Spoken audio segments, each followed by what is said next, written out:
I was gonna say you've got cellulitis and stuff in your right leg, and you're diabetic. And okay, so hello, my name is Mark, and I'll be your nurse, and I'm just gonna be doing a basic assessment of you. Can I get your name and your birthday? I'm Rebecca. My birthday is 3/24/99. Awesome, that's you. And I just have to ask you some routine questions. Do you know where you're at right now? In the sim lab. Okay.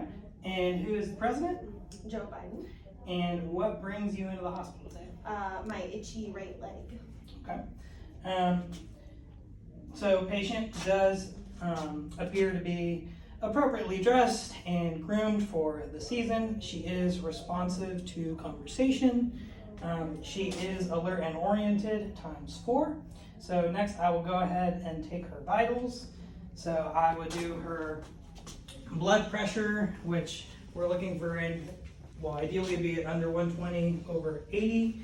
I will check her temperature, which is still high. I forget how high. It's currently 101.8. If it's over 99.1, then we're just gonna say it's a fever. So check. Her respirations are still between 10 and 20, which is fantastic. Her oxygen level is also over 95%. Normal would be 96 to 100, but it's over 90 and definitely over 70.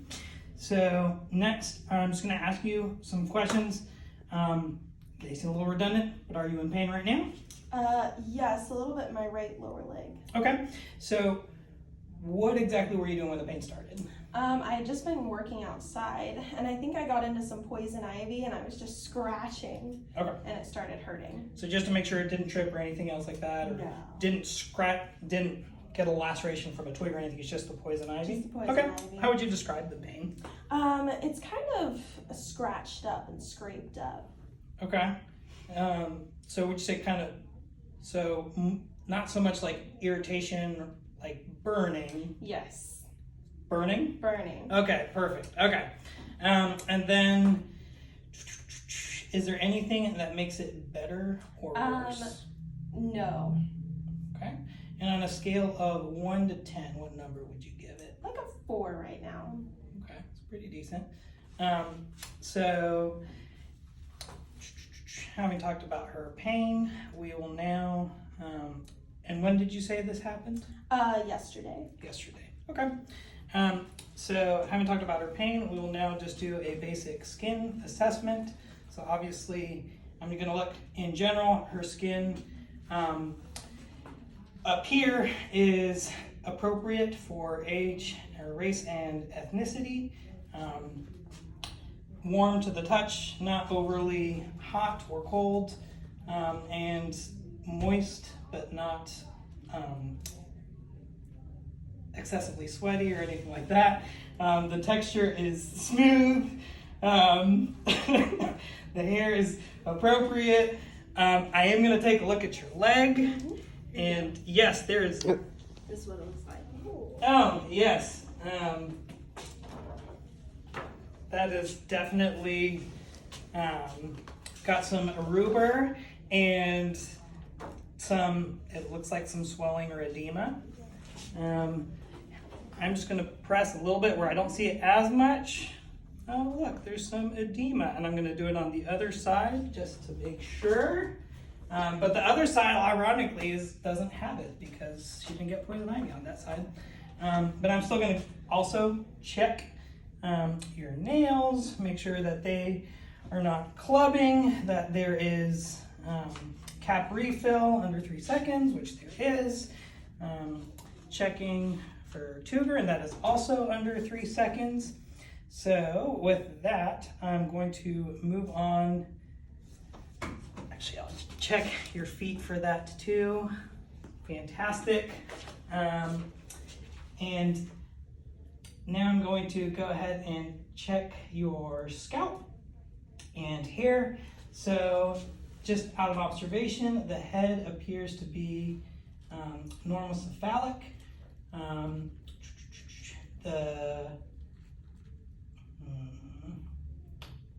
The texture of the hair is fine. It's not excessively lubricated. There are no lesions or vermin in the hair. This is such a struggle for some reason, but check. Next, I'll go ahead and move to the eyes. If they look symmetrical, they're appropriate in size, and if you can just look straight ahead, I'm going to check for perla, make sure that that the pupils are equal, round, and reactive, and that they show accommodation, which they do. I'm going to look at the nostril and the nose, make sure that they are patent and also symmetrical, which they are. Next, could you open your mouth for me and say, okay, I'm looking at the gingiva. It is pink and moist. I don't see any exudate or bleeding. The dentition looks intact. There's not any cavities or missing teeth. And then I'm going to take a look at the neck, which it is midline and supple. There is no JVD. And then, one thing I forgot to check earlier was your IV. And does her IV look great? I'm making sure that it's intact and patent. I don't see any edema or redness around the IV. Do you have any pain around the IV? It seems to be working. Boom, boom, boom. So now I'll come back. You don't have any other wounds or lacerations, no PICC line, no peg tubes for me to check? Perfect, okay. So moving down to cardiac, I'm just gonna be listening in a couple of spots. I'm gonna start with aortic and pulmonic, where I'll be listening to S2. Then I'll move to herbs. Then I'll move to tricuspid, and then I'll move to mitral down here. Well, herbs I'd be hearing S1 and S2. Mitral and tricuspid I'd be hearing S1. And with that, I don't hear any additional sounds, no murmurs or muffling. So next I will switch to respiratory assessment. She does not appear to be in distress. Are you having any difficulty breathing? Okay. She does not appear to be in distress. She's not tripoding, no accessory muscles. If you wouldn't mind just taking a seat up real quick. So I'm going to listen to 5 points on your chest and just take a deep breath with each one. So, and we're going to pretend she did that for each one. 2, 2, 3, 3, 4, 4, 5, 5. I'm going to do 9 points on your back. I guess I should have this in. 1, 2, 3,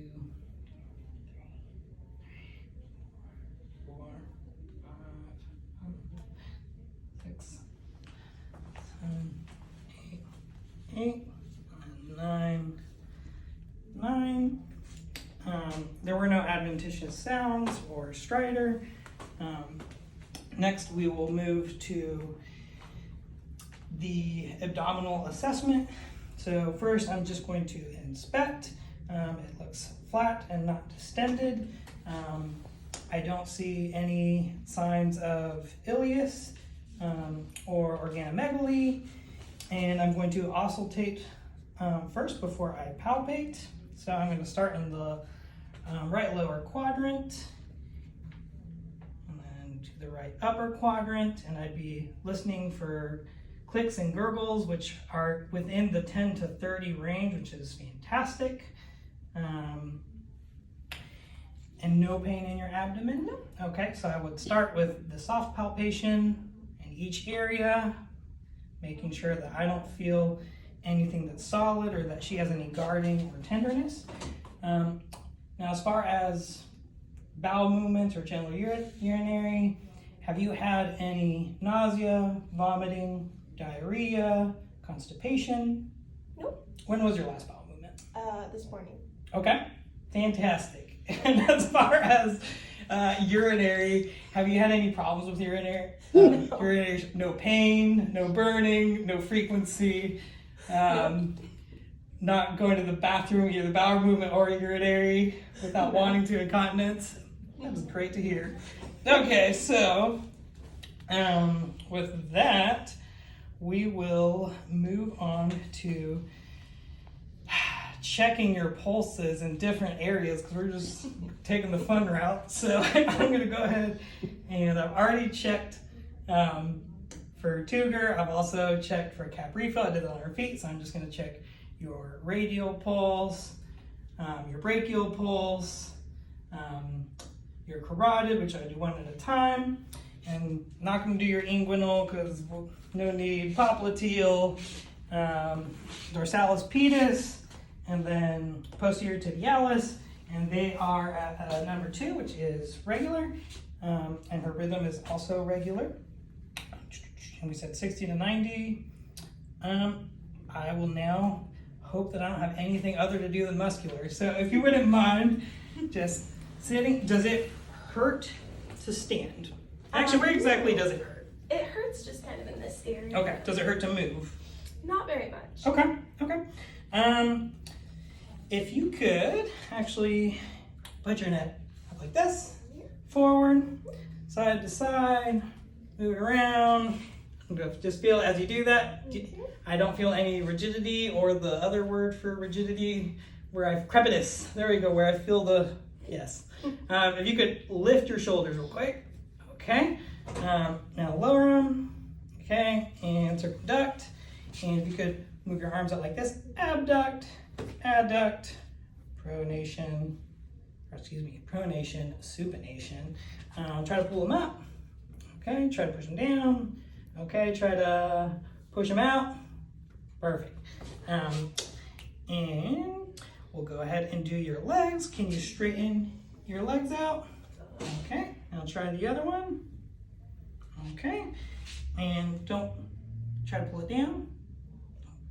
Okay, we'll do the other one, try to pull it down. Okay, a little weak pulling down, actually bilaterally. We'll mention that to the doctor. Could you go ahead and grip my fingers, actually squeeze my fingers really quick.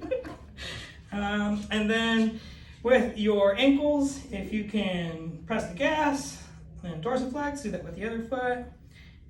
Awesome. And then we would do, inversion, extroversion, which I don't know how they can do that. And we do that with both legs.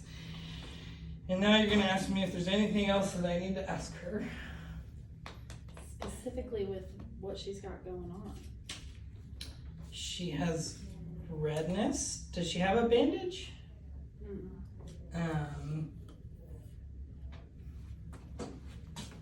We looked at it when we documented her leg hairs. Your leg hairs are hairier than normal. Frick! We already talked redness. We said she had a pulse still. Okay. So she has a pulse. She's got a pulse, so. Does she have a clot? No. Poison ivy? Alright. What's our time? 14. Okay. I was like, my watch, I looked down and I had paused it. Okay, what'd I forget? What about none?